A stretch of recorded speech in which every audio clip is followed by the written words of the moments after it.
ઓમ શ્રી પરમાત્મને નમઃ. ઓમ નમો ભગવતે વાસુદેવાય.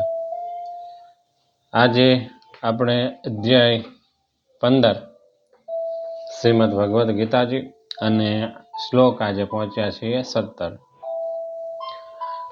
ઉત્તમઃ પુરુષસ્તવ્યન્યઃ પરમાત્મનેત્યુદાહતઃ યો લોકત્રયમાવિશ્ય વિભર્ત્યવ્યય ઈશ્વરઃ.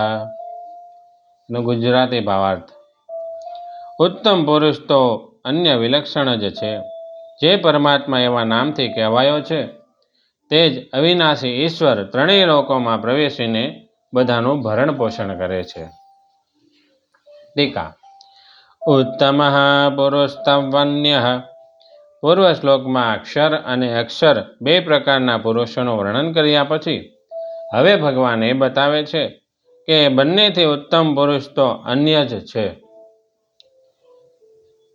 દ્વે અક્ષરે બ્રહ્મ પરે ત્વનંતે વિદ્યા વિદ્યે નિહિતે યત્ર ગુઢે ક્ષરમ ત્વવિદ્યારમુત્રમ તુ વિદ્યા વિદ્યા વિદ્યે ઈશતે યસ્તુ સોન્યઃ.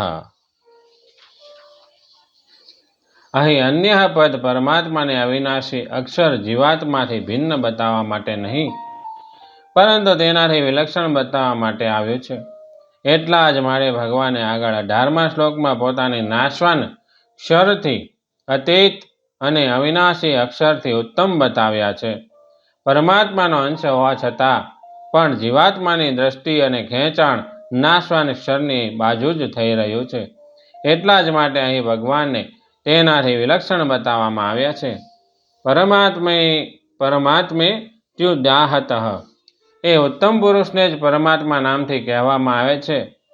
પરમાત્મા શબ્દ નિર્ગુણનો વાચક માનવામાં આવે છે, જેનો અર્થ છે પરમ શ્રેષ્ઠ આત્મા અથવા સઘળા જીવોનો આત્મા. આ શ્લોકમાં પરમાત્મા અને ઈશ્વર બંને શબ્દો આવ્યા છે, જેનું તાત્પર્ય એ છે કે નિર્ગુણ અને સગુણ બધું એક પુરુષોત્તમ જ છે. યો લોકત્રયમાવિશ્ય બિભર્ત્યવ્યય ઈશ્વરઃ.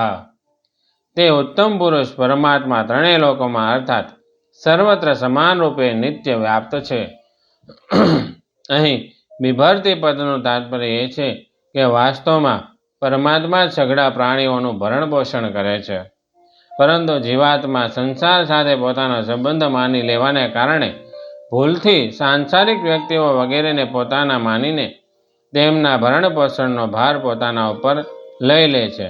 આનાથી તે વ્યર્થ જ દુઃખ પામતો રહે છે.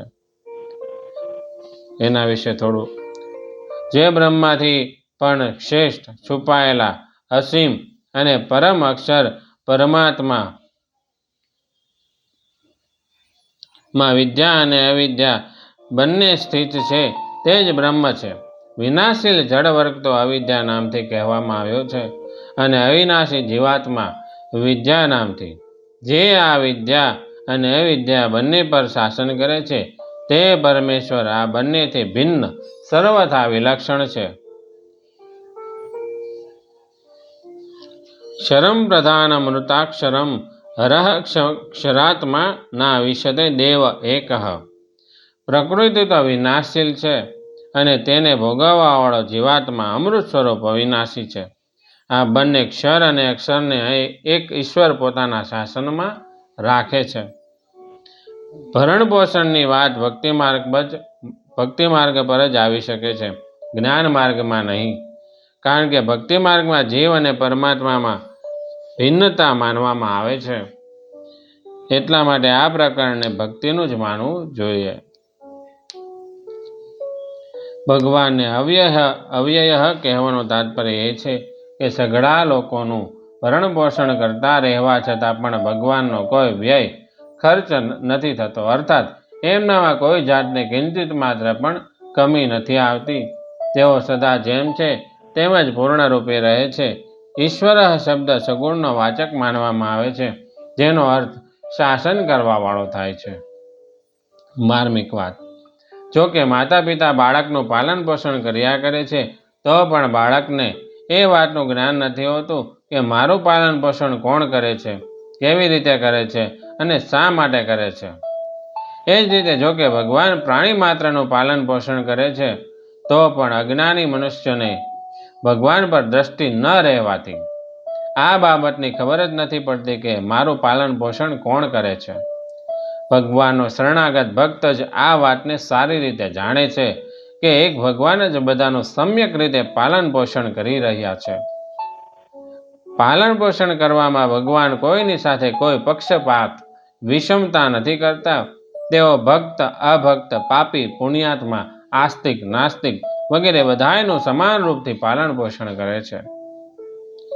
અયમુત્તમો યમતમો ચાત્યારૂપેણ સંપદા વયસા શ્લાઘ્યો વેત્તથમ ન વેત્તિ ભગવાનુ ગ્રહ વસરે અંતઃ સ્વા ભાવભોક્તા તતોન્નતરાત્મા મહામેઘઃ ખદિરસ્વમપક ઇવ વા પ્રવર્ષણમ કિમ વિચારયતિ. એનો અર્થ છે, કોઈના પણ કૃપા કરતી વેળાએ ભગવાન એવો વિચાર નથી કરતા કે તે જાતિ, રૂપ, ધન અને આયુથી ઉત્તમ છે કે અધમ, સ્તુત્ય છે કે નિંદ્ય. આ અંતરાત્મા રૂપી મહામેઘ આંતરિક ભાવોનો જ ભોગતા છે. મેઘ શું વર્ષાના સમયે એ વાતનો વિચાર કરે છે કે આ ખદીર ખેર છે અથવા સમ્યક ચંપો?